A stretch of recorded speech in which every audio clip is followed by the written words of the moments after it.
All right, let's look at trying to solve this system of equations here.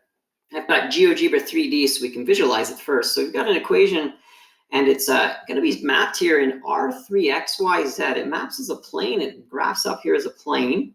Second equation comes in, slices through there, and there's the third one.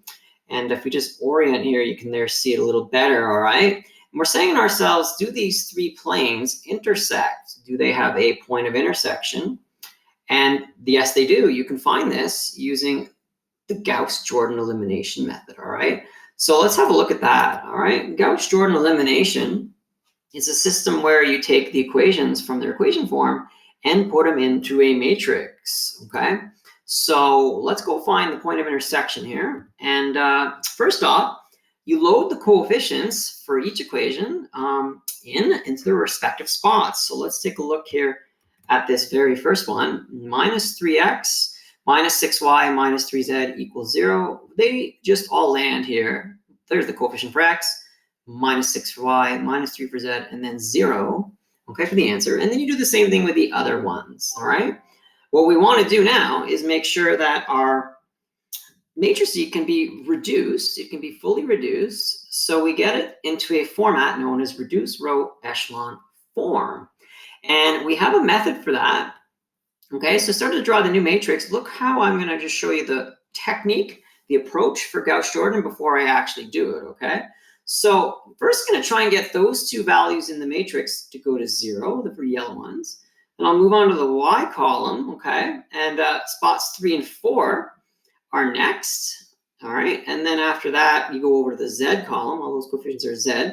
And do the blue here, number 5, 6. And your answers will get all changed along the way, okay? You can go at 1, 2, or 2, 1, 3, 4, 4, 3, 5, 6, 6, 5. Now, as you make these moves, you're carefully choosing what rows to use. You can scale them, add them up, multiply them. You can interchange rows, all right? All these different techniques you'll see me use. Let's move on, all right?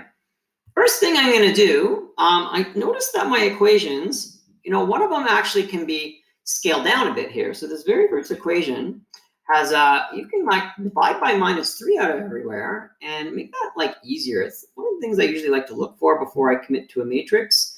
Can I make them simpler? So divide minus 3 out everywhere. I got 1, 2, 1, 0. And it makes it easier to work with those numbers, right? Rather than having negative numbers that are a little bigger, okay? So next up, I'm looking, like we said, we're trying to go in order. So the first spot I want to get 0 is right there, all right? And that's in row 2. And I'm looking at a way of kind of subtracting row 2 or adding it with another row such that that 2 that's yellow is 0. So I chose this following code. I chose the code, okay, watch. R2, row 2, minus twice row 1. So what I'm going to do is I'm going to take row 2 and subtract 2 times that number. I'm going to end up with 0 here. So that's what I want, all right? And I'm going to do that everywhere, though, so it's done, so it's balanced, just like you always balance an equation. So I'm going to do 1 minus 2 times 2, minus 5 minus 2 times 1, 12 minus 2 times 0. And I'm going to fully update this row with those answers, okay? Now, row 1 didn't change because, well, it's not its turn yet, all right? Next up, the next move I want to make is the next yellow spot. I want this to become 0, all right? How can I get that to happen? Well, I think this is the best code to go with. Let me explain why I chose this code. I call them codes. They're just algebraic manipulations you make to the rows by adding and subtracting and scaling them accordingly to suit, okay? So row 3, this is row 3's value I'm trying to 0. I'm going to add 3 times row 1, all right? I like that. It's a small number. In row 1 I'm working with. It's all whole positive numbers in row 1, so I'm liking working with row 1 right now, okay? So minus 3 plus 3 times 1 totally goes to 0. Here you'll do 1 plus 3 times 2, 4 plus 3 times 1, and minus 14 plus 3 times 0. Update your arithmetic, you get the following, all right? Awesome. On to the next column, the y columns, okay? And in there, like we said, we want to go after spots 3 and 4, so the green ones, all right? So if we're going after spots 3 and 4, this is the first one I'm going to tackle. How can I get that to kind of go away. Now, the other thing is I'm kind of ignoring this matrix up here, and I'm now going to be working with like this new matrix that I've developed exclusively, okay? So you work with this one now, all right? So I want that 2 out of here, you know, I've got to work with either the -3 or the 7, all right? So what did I choose? Well, here's what I went with, okay? If I do 3 times row 1, so if I triple this up, I get 6. And then I'll add that with twice row 2. Ooh, that works. 6 plus -6, that goes to 0. Perfect. All right, and then the other reason I went with row 2, well, it's got that 0 here. It protects me, doesn't add too much to this spot, right? It doesn't change anything. And I like having a 1 there because that's part of the reduced row echelon form. I want to have a 1 there by the end. So anyhow, I'm going to run that code, and it goes like this. So 3 row 1 plus 2 row 2, and there's your update, okay? Next up, I'm after the next spot. Do you remember where it is before I get to it? Next spot, right, is here, okay? We want that 7 gone, okay? So to get that 7 gone, what am I going to do? Well, I noticed the 7, okay? If I scale that up to like a number like 21, I can scale this 3 up to 21 and then do the arithmetic accordingly. So it looks like this. I did 3 times row 3. So 3 times this 7 is, 21 plus 7 times row 2. And that's a negative answer, so that's good. When the positive adds with the negative, they're going to zero out, and I'm going to be good. Also, I'm using row 2 because now this 0 that's going to have 3 times row 3 plus 7 times row 2, this other 0, they're not going to do anything to that spot that I worked on earlier. So I'm using row 3 with row 2 to make sure also that these zeros don't go away, all right? I don't want that to happen. All right, so 3 times 7 plus 7 times -3, 0. All right, and then you'll do 3 times 7 plus 7 times -7, and you'll do 3 times -14 plus 7 times 12. Update that, and there's your numbers. All right, now notice nothing's going to happen to row 2 here. This is because he already was involved, and there's nothing to change this time in that row, okay? And the green moves, okay? And the Y column moves. Next up, what was next? So the blue spots 5 and 6, okay? So how am I going to do that? Well, here's spot 5, and again, I'm working here now, all right? I'm working with this matrix, okay? And I need that to become 0. Well, all right. I think it's smart to work with row 1 naturally. You have to use that one. So row 1 here, all right? And you're going to want to work that one with row 3. I strongly suggest that because all these zeros here won't affect previous values when you add them up, okay? So I'm going to work row 1 with row 3. And the only way to do that, see this 11, it's negative, and then that 28, it's negative. I would scale them up. Kind of like taking advantage of that, like 11 times 28 is the same thing as 28 times 11. So here's my code, okay? I do 28 times this number, okay? And then I subtract away 11 times this number, and it's going to be the same answer, right? 11 times 28, 28 times 11, and it's going to cause that spot to 0, okay?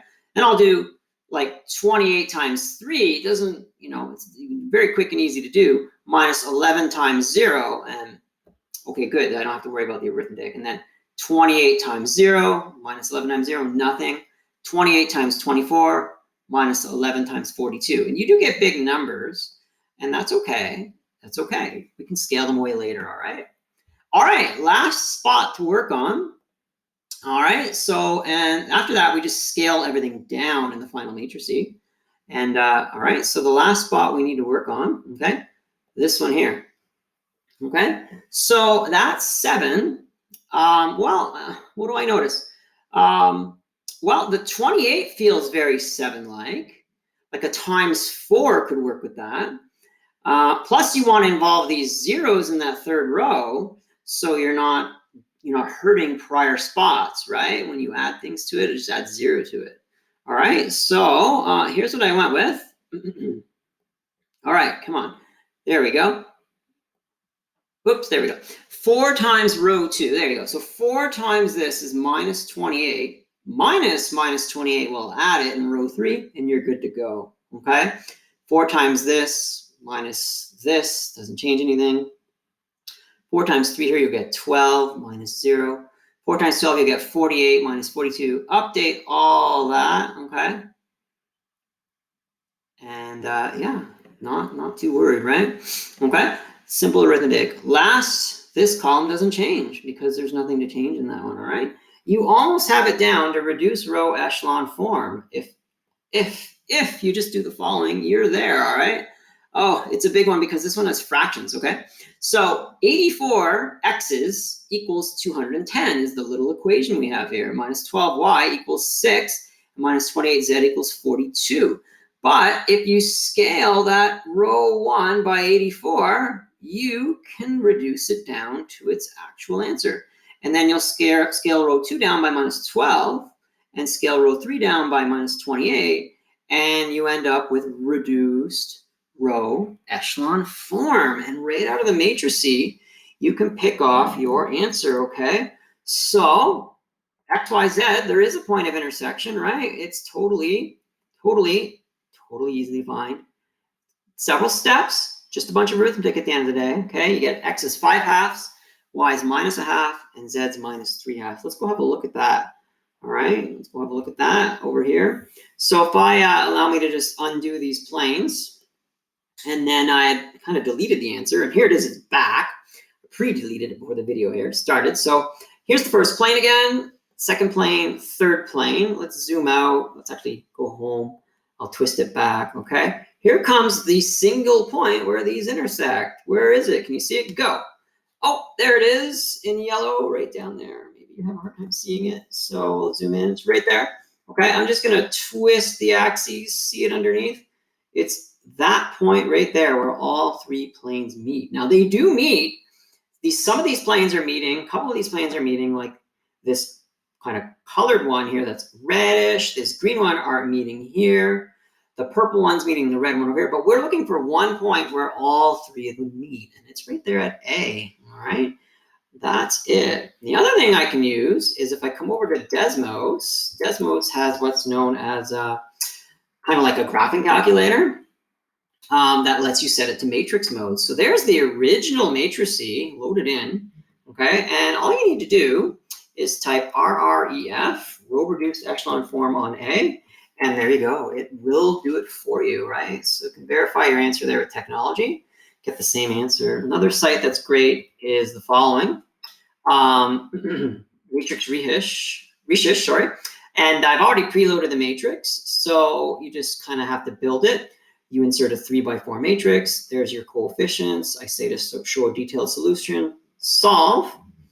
And there it is, same answers. And then I click here rather, and it does kind of walk you through all the steps.